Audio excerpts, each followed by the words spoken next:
Irmãos, irmãs, boa noite. Sinto-me sempre muito feliz em retornar a essa casa que gosto muito e também muito feliz por vê-la visitada por outros irmãos de outras casas, como meu querido amigo Joaquim, sua esposa Divina e outros aqui não nominados, mas que também se sintam por mim lembrados. O tema da noite, as curas de Jesus.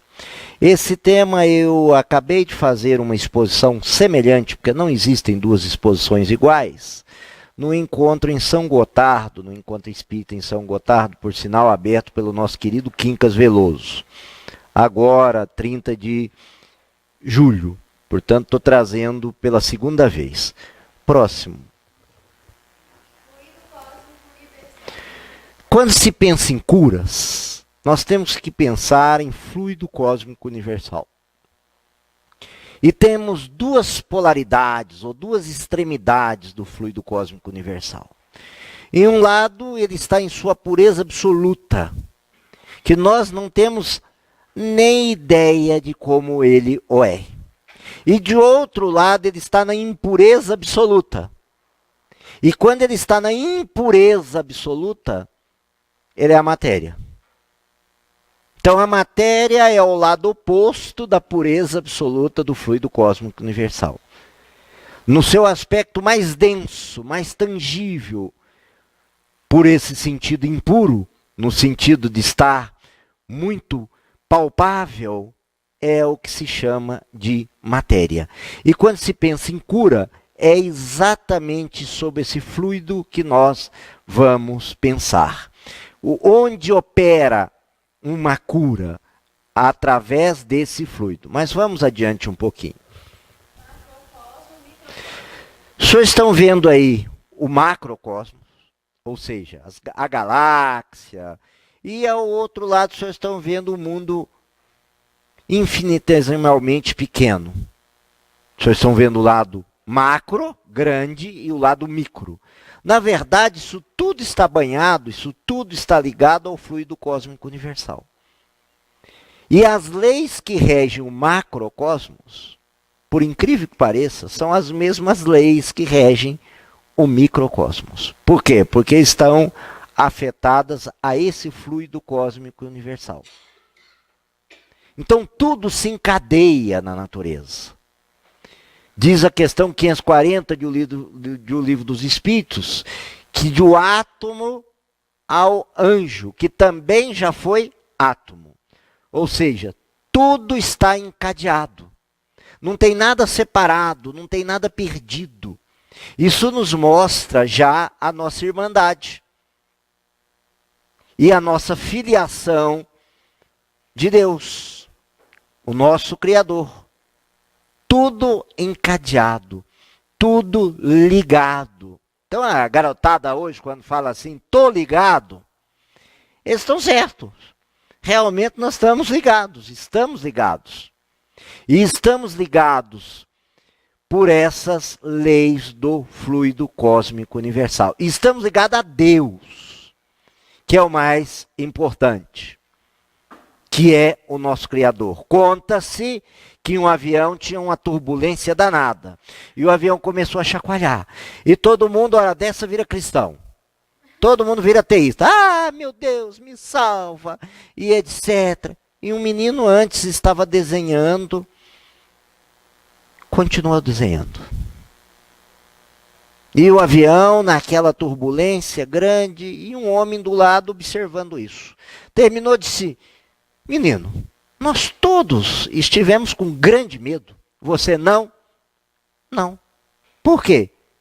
Porque o piloto é meu pai.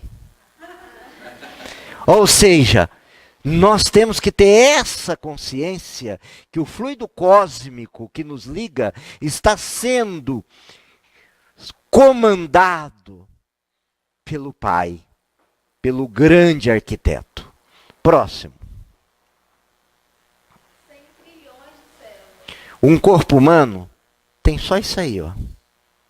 100 trilhões de células.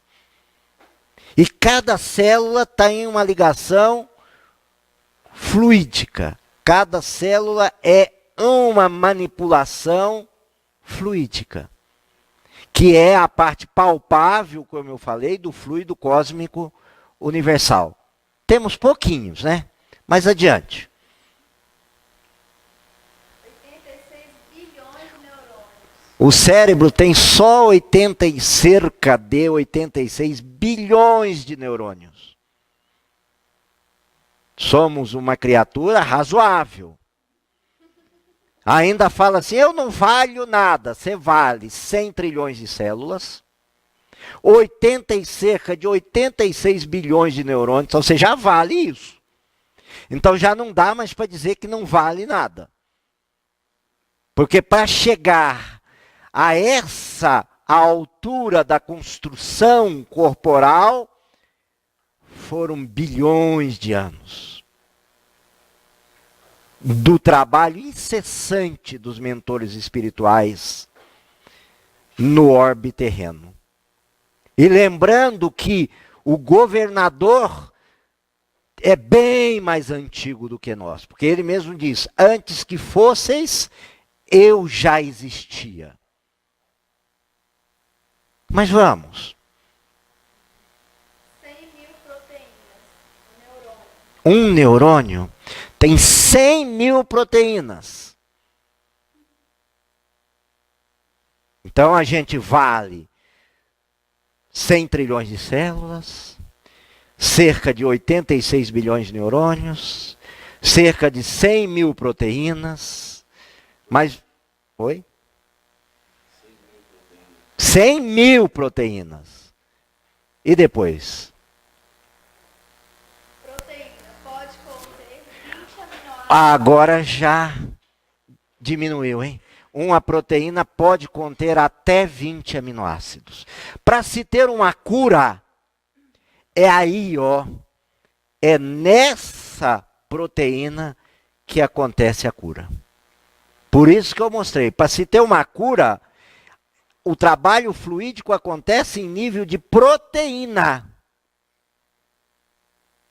Então temos que verticalizar bem. Nós falamos em trilhões, falamos em bilhões, falamos em 100 mil e agora nós chegamos só a cerca de 20 aminoácidos.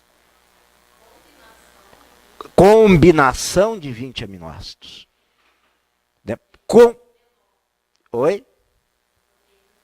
Tem proteína, exatamente. Mas tem que ter essa combinação de até, ou, em regra, 20 aminoácidos. Para ter uma cura, tem que parar aí. Tem que se mexer aí. Fluidicamente, é aí que se manipula. Mas tem uma outra coisa que vem agora. Mapa do humano. Tamanho 1,4. Milímetros. Cerca de 2 metros desenrolado. Esse é o DNA nosso. Esse aí é imutável. Esse aí ninguém mexe. Esse é o mapa. Nesse mapa não é tocável. Portanto, a cura volta lá para o campo das proteínas. É um milagre que Jesus fazia? Se for milagre, teria que haver a derrogação, Jesus teria que revogar, teria que alterar a lei de Deus. É possível isso? Não é possível. Cientificamente impossível. Então não era milagre, era apenas as manipulações fluídicas. Jesus também não fazia milagre.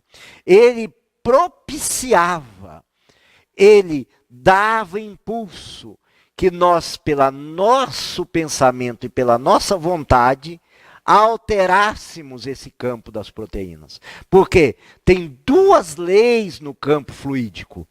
Tem dois componentes básicos no campo do fluido cósmico universal: pensamento e vontade. Então é através do pensamento e da vontade que altera o campo fluídico. E nós estamos alterando o campo fluídico o dia inteiro, não estamos percebendo. Fico com uma raiva incrível. passo a ter um problema gástrico. O que eu fiz? Alterei. Eu não fiz uma cura, eu fiz uma doença. Mas o princípio é o mesmo. Porque eu cultivei um pensamento negativo e mantive uma vontade negativa, alterou o campo proteico. Eu guardo uma mágoa, um ressentimento incrível.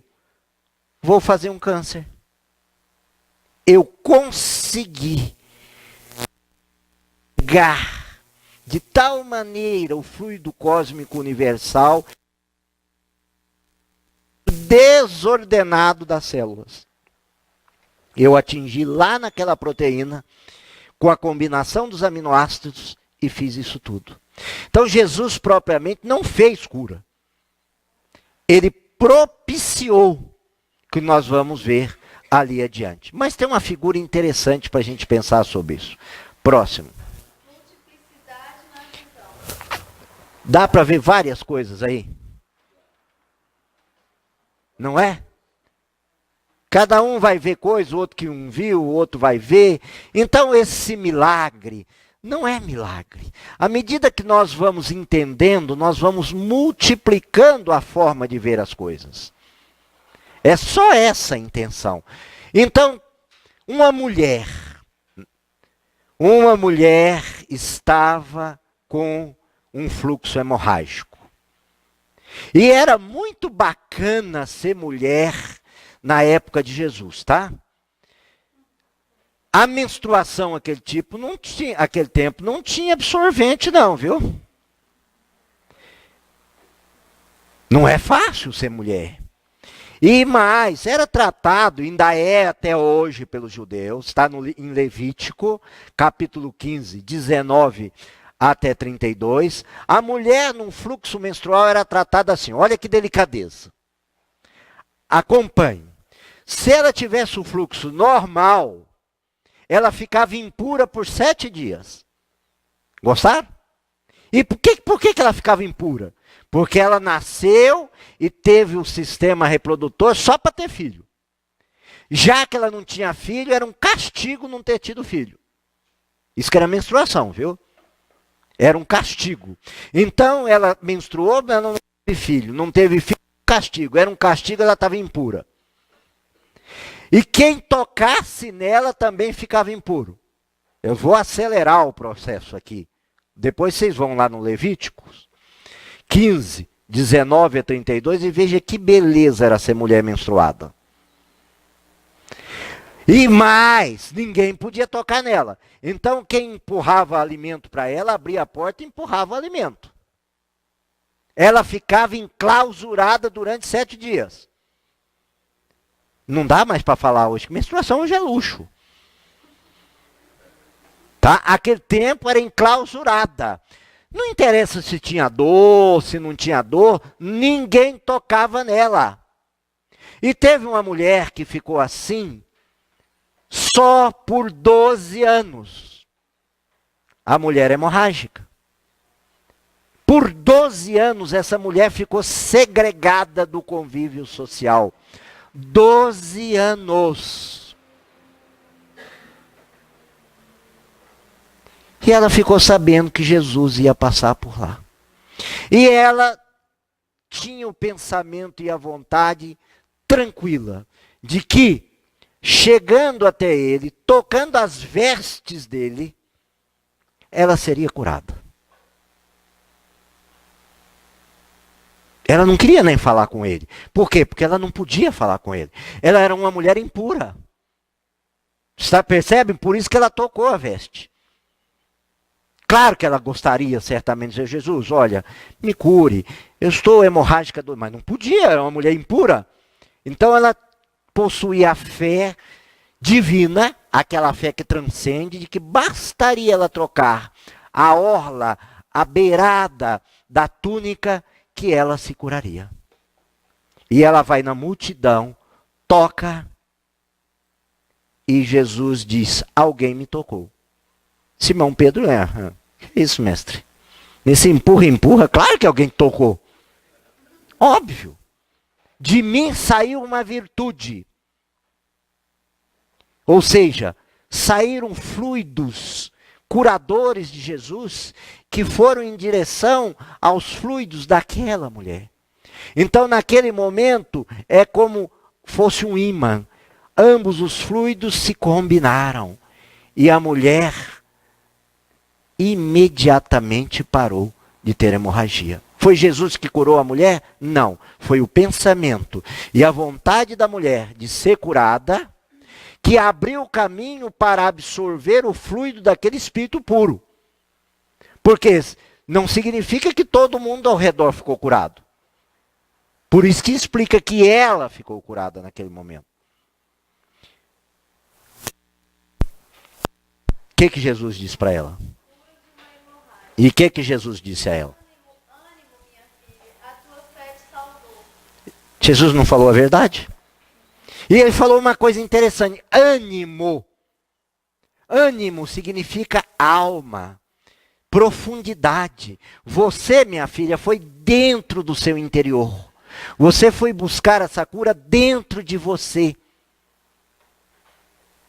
Então a cura está passível a todos nós dentro da nosso merecimento e de acordo com o nosso pensamento e a nossa vontade. Se a gente for à origem, nós vamos alterar esse fluido. Mas isso se estivermos merecendo. 12 anos de clausura é razoável, não é? 12 anos sendo chamada de impura, você é impura. Ninguém pode tocar em você. Você é discriminada. 12 anos, suportando 12 anos, eu acho que já dá um certo merecimento. Não dá, não? Bom, um outro, ainda não passe não. Uma outra situação é interessante, que também é fluídica. Jesus voltando de barco para a sua terra, para Cafarnaum, lá, ele vê um aleijado. E o aleijado, ele percebe, Jesus percebe no aleijado, que o aleijado tinha muita fé. Olha que interessante, Jesus percebe que o aleijado possuía muita fé.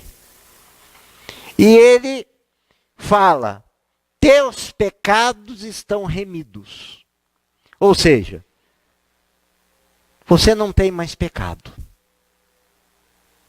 Os fariseus disseram, blasfema contra Deus. Quem é um homem para tirar os pecados? O que Jesus queria dizer? Teus pecados estão remidos. Você está com seus pecados perdoados. Jesus estava mostrando ali que tem uma causa e efeito.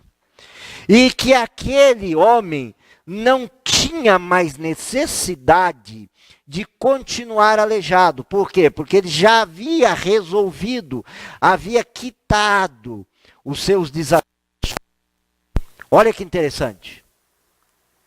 Isso que Jesus está dizendo, olha meu filho, você não há necessidade de estar aleijado. E aquele tempo também tinha uma coisa interessante. Ser aleijado era um castigo de Deus, tá? Ainda bem que eu vim reencarnar muito tempo depois.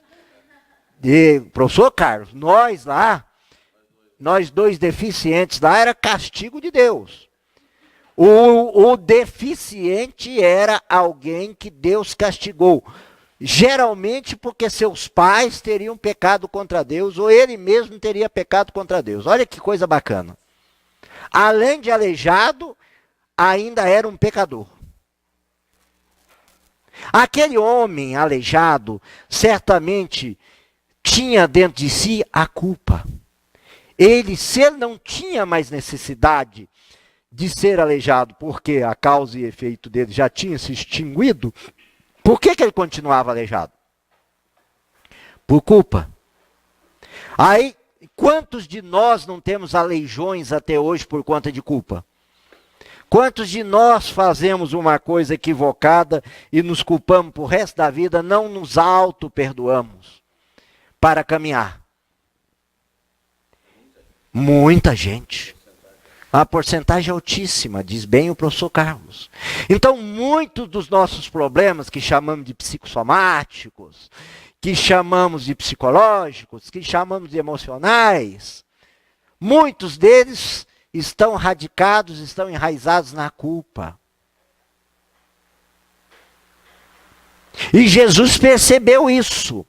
E Jesus diz a ele, e diz aos fariseus antes, que diferença faz entre eu dizer teus pecados estão remidos e levanta-te e anda? Que diferença faz?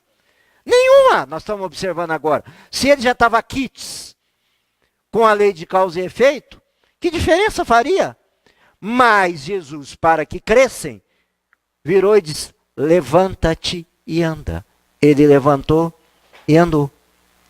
É milagre de novo? Não. Jesus transformou, pela vontade daquele paralítico em ser curado, permitiu-se o quê? Tirar a culpa que estava certamente criando no seu cérebro entraves para a sua musculatura. Ele foi lá naqueles 86 bilhões de neurônios, né? Naquelas 100 mil proteínas, onde tem uma combinação de 20, em torno de 20, pode ter até 20 aminoácidos.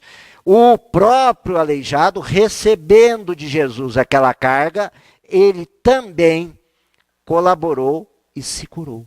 Por isso que Jesus, em regra, fazia uma pergunta: que queres que eu faça? Qual é o seu pensamento?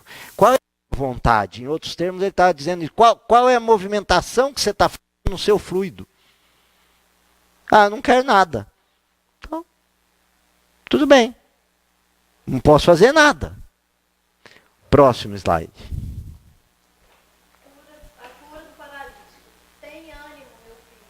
Os teus pecados te são perdoados. Mateus capítulo Aí, ó. 1, versículo 2. De novo ele volta na palavra ânimo. De novo volta no sentido íntimo. Mantenhamos ligado ao nosso interior, ao centro, ao nosso self, ao nosso si mesmo. Porque fora disso é distração. Quanto nós andamos distraídos? Tem até uma música que diz, o acaso me protege enquanto eu andar distraído. Enquanto, aí, ó. Isso é verdade, não é o acaso. As leis de vida, enquanto eu não tiver entendimento, os próprios instintos vão me guiar. Só que quando eu tiver um entendimento, o instinto para a entrada da razão. Então, por isso, quanto mais se conhece, mais é pedido.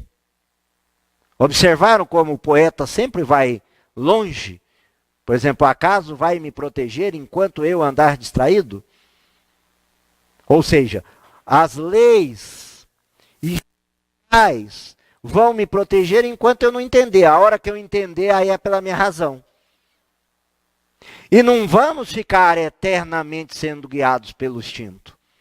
Porque nós viemos para evoluir o sentido da razão e da emoção.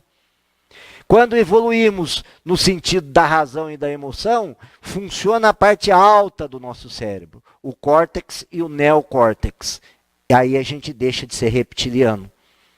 Ou seja, a gente passa a ascender nesse mundo. Mas tem um terceiro, entre aspas, milagre, e eu vou encerrar depois contando ele, que eu acho que é o mais interessante para essa ilustração da emoção, foi o seguinte. Esse está narrado por Leon Tolstói, espírito Leon Tolstói, um espírito que viveu à época de Jesus, num livro chamado Eterna Mensagem do Monte. E esse livro é exatamente psicografia da Célia Xavier. E aconteceu um fato interessante. Um rapaz por nome de Davi estava vigoroso, assim, igual aconteceu com o Jerônimo Mendonça, estava na flor da idade, até namorando, e começou a perceber que as suas pernas começaram a paralisar. E ele foi parar na cama. E tinha um irmão por nome de Jacó. E esse nosso amigo Davi ficou sabendo que Jesus também ia passar por lá. Ele falou para o irmão dele, o irmão Jacó não acreditava, não. Ó, vem Jesus aí, é mais um desses profetas que aparece toda hora, meu irmão. Você vai lá, vai perder seu tempo, vai voltar ainda mais triste, mais frustrado. Não, Jacó, eu quero que você me leve lá, pega mais 3 para me levar numa padiola, numa maca. Porque quem era rico naquele tempo andava de liteira, que os escravos carregavam. E era chamado também de van. Portanto, van não é um nome novo, não. Van era quando se podia levar mais de uma pessoa ao mesmo tempo, né, que é até hoje. E o Davi falou com Jacó, e o Jacó falou, tá bom, vamos te levar. Já que você quer, vamos. E ele percebeu na madrugada que não ia só ele não, ia um monte de estropiado também. Tinha aleijado tudo quanto era lado. Tá? E ele ficou lá, e do lado dele tinha o Jonas.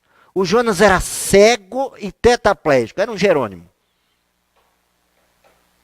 Imagina, o Jonas era alegre, entusiasmado. Ele falou, mas não é possível. Esse sujeito aí, tetraplégico e cego, ainda tem essa alegria toda. E ele se encantou com Jonas. Ele ficou assim, apaixonado por aquele ânimo do Jonas. E Jesus curando. E Jesus curando. E antes Jesus estava no Sermão do Monte. E Jesus falou, faça aos homens aquilo que gostaria que vos fosse feito. Passa o próximo slide. Exatamente isso, quer ver? Bem-aventuranças, a regra de ouro. Tudo aquilo, portanto, que quereis que os homens vos façam, fazei-o-vos a eles, pois esta é a lei e os profetas. Quando ele escutou isso, o Davi, mas que coisa bonita, né? Fazer o outro aquilo que eu gostaria que me fosse feito. Que coisa encantadora. Aí Jesus curando, chegou o momento, Jesus já estava mais cansado. E Pedro diz, olha, só tem mais uma cura. E Jesus estava de frente ao Davi e ao Jonas. E o Jonas, vendo Jesus. O Jonas não estava vendo nada, era um eu da vida. Nem sabia que Jesus estava ali de frente. E o Davi olhou aqueles olhos amendoados de Jesus, aquele olhar penetrante, meigo, e Jesus o fitou. E ele falou para Jesus assim, do lado. E Jesus passou, pôs a mão na cabeça do Davi e falou para o Jonas, Jonas, você vai voltar a ver, você vai andar. E Jonas levantou alegre, hosana, aleluia, amém. E o Davi, do mesmo jeito. E o Jacó, então, furioso. Não é possível, esse homem cura mesmo. É verdade esse tal milagre desse Jesus mesmo. E o meu irmão, de frente, cedeu a vaga. E voltou falando na cabeça do Davi, não é possível, você é burro demais. Pelo amor de Deus, você de frente. E você cedeu a sua vez. E o Davi só repetia a Jacó, aquela ali, ó, aquela frase. E o Jacó falou, não entendo nada disso. O importante é que você continue aleijado. Isso não resolveu nada. O que é aí?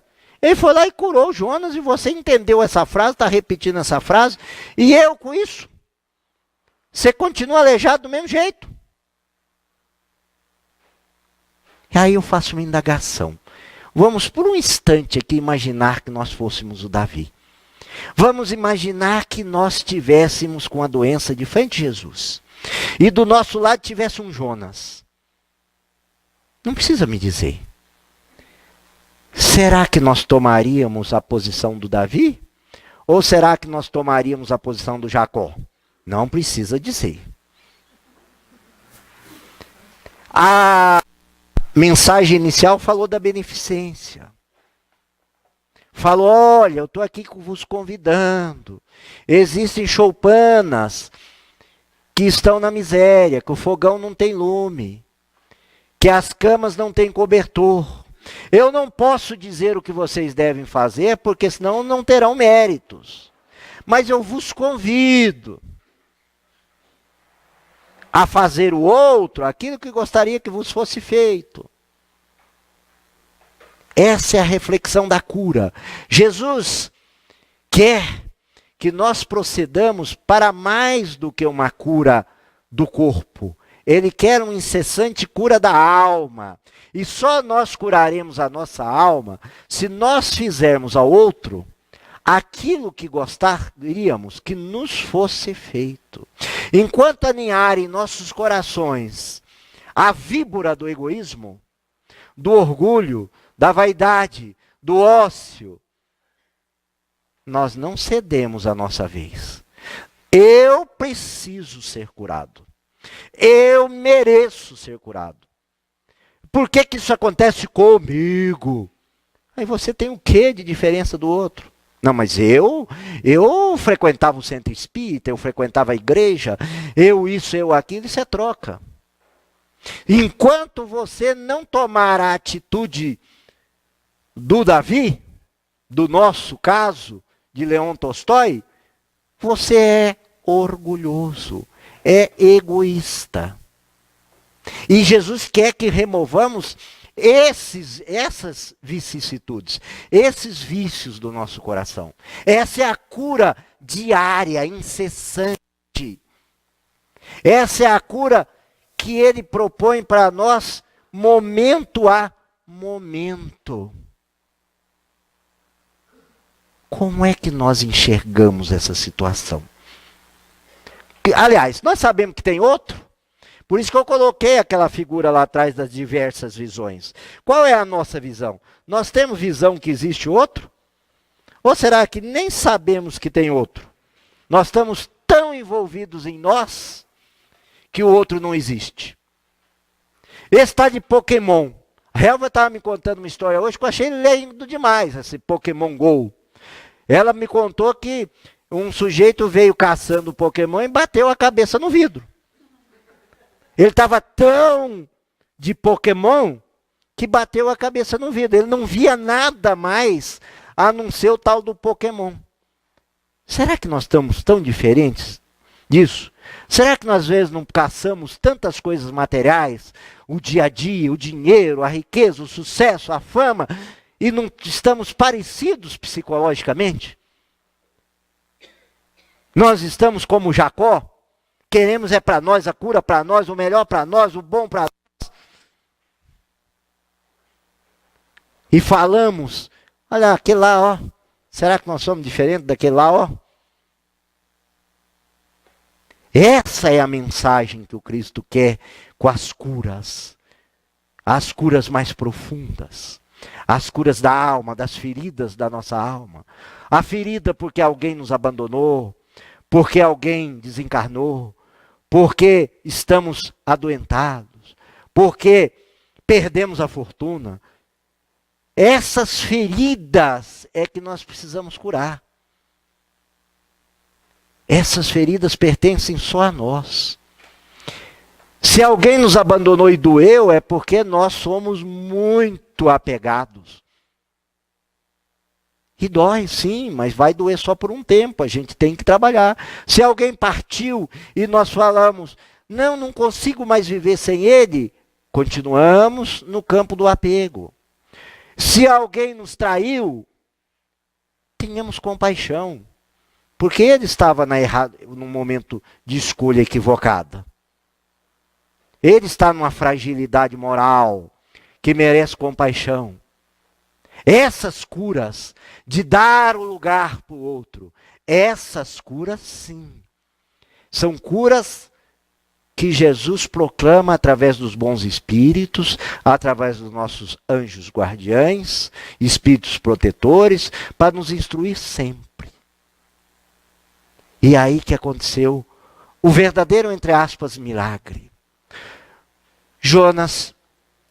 Davi chegou, deitou extremamente aleijado na cama e passava na cabeça dele essa frase.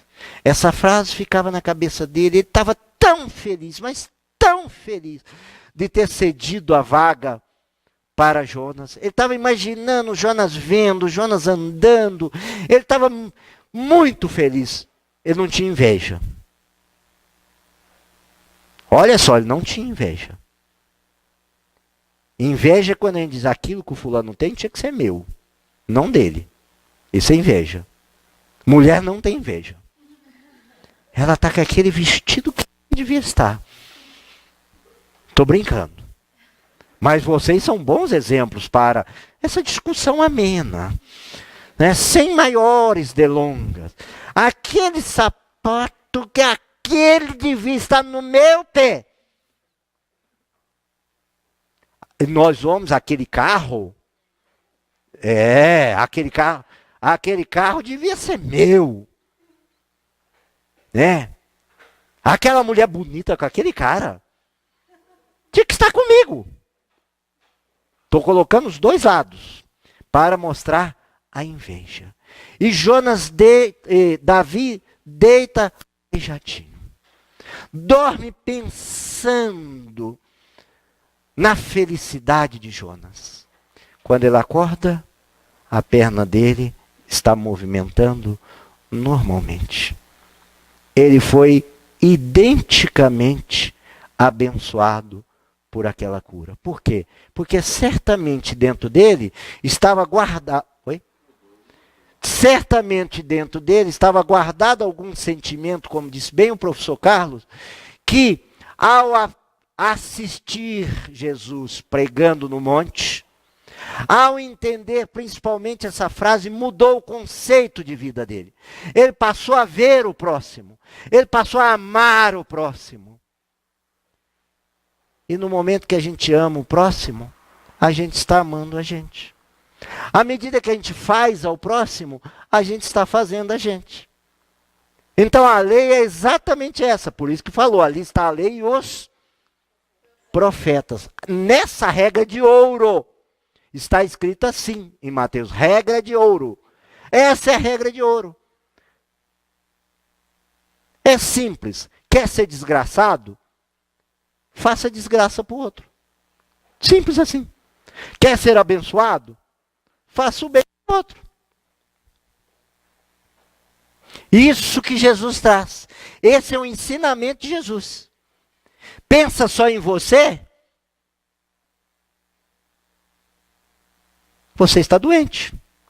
Agora pensa na choupana que não tem um fogão, que com luz, com chama, que não tem nada para cozinhar, vai lá e ajuda, faz a beneficência, automaticamente você será o próximo a ser beneficiado.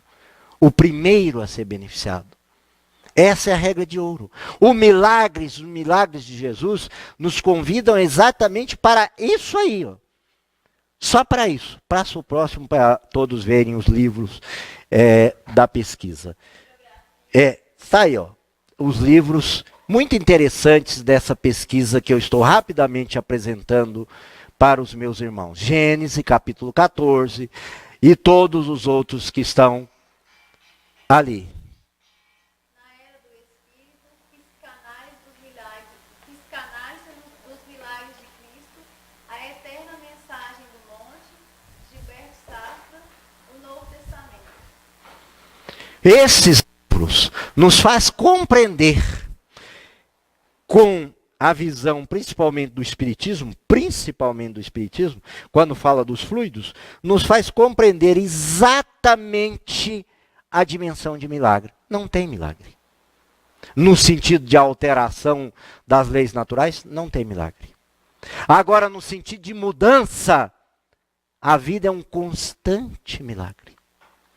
Todos nós que entramos aqui já não somos mais os mesmos.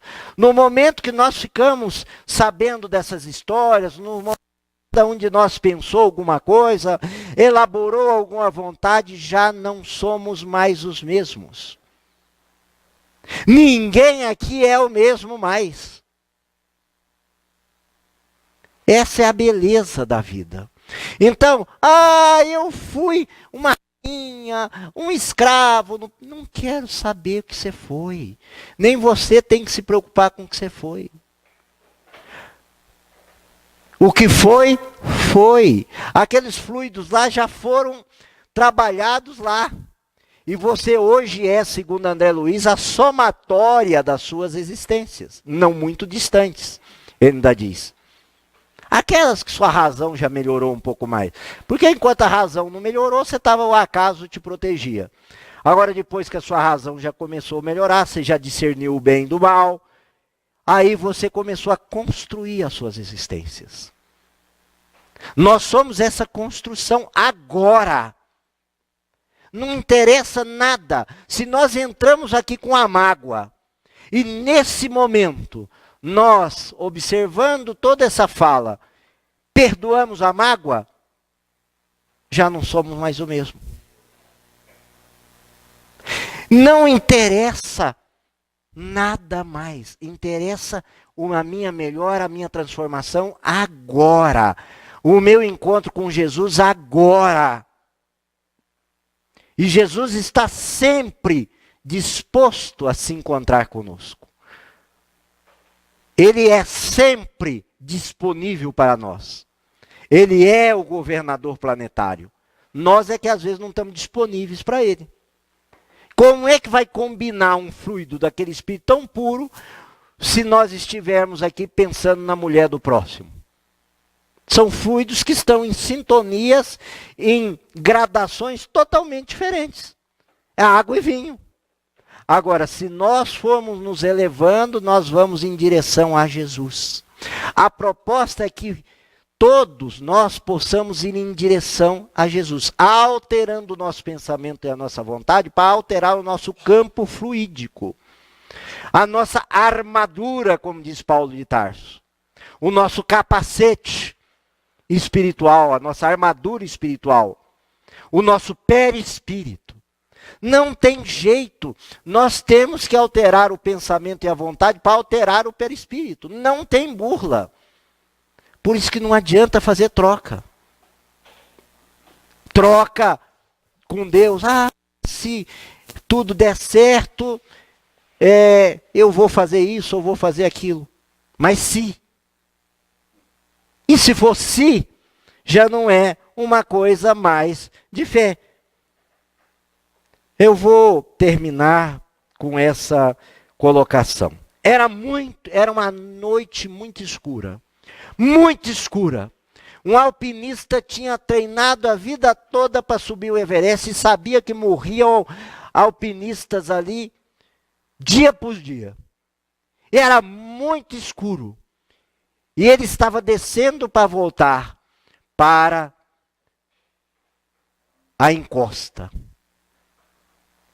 E de repente a corda foi se soltando, se soltando, se soltando e já estava fazendo frio. Era muito escuro, mas muito escuro. E ele ficou pendurado. E ele disse: Jesus, me ajude. E ele escutou uma voz: solta a corda. Vocês soltavam? E ele também não soltou. Morreu a 1,5 metros do chão. Quer dizer, se ele tivesse aquela confiança do menino, que disse: é meu pai que está pilotando, ele teria soltado a corda. E naturalmente ele teria vivido. Quantos de nós estamos presos na corda da desconfiança e da falta de fé? Aí não há o milagre da vida, porque nós impedimos que ele ocorra. Somos nós que podemos impedir, e só nós podemos impedir. Ninguém pode impedir por nós. Minha mulher me impede de crescer. Não, sua mulher não te impede de nada. Por quê? Porque você é um espírito único. Ninguém, absolutamente ninguém vai impedir nada de você. Só você pode ou não pode soltar a corda confiando na voz daquele mestre que disse: nenhuma das ovelhas que o Pai me confiou se perderá. Nenhum de nós, que somos ovelhas do aprisco de Jesus, vamos nos perder. Diante dessa frase de Jesus, diante de todo o exemplo de Jesus, dá para ter medo? Essa é uma cura. Cura do medo. E tantas outras que ele nos convida a fazermos. Eu agradeço do fundo do meu coração os senhores me ouvindo, meditando, e que nós todos possamos sair daqui com propósitos de novas curas de nós mesmos. Curas de toda a ordem, mas acima de tudo, cura do nosso espírito imortal. Que assim seja.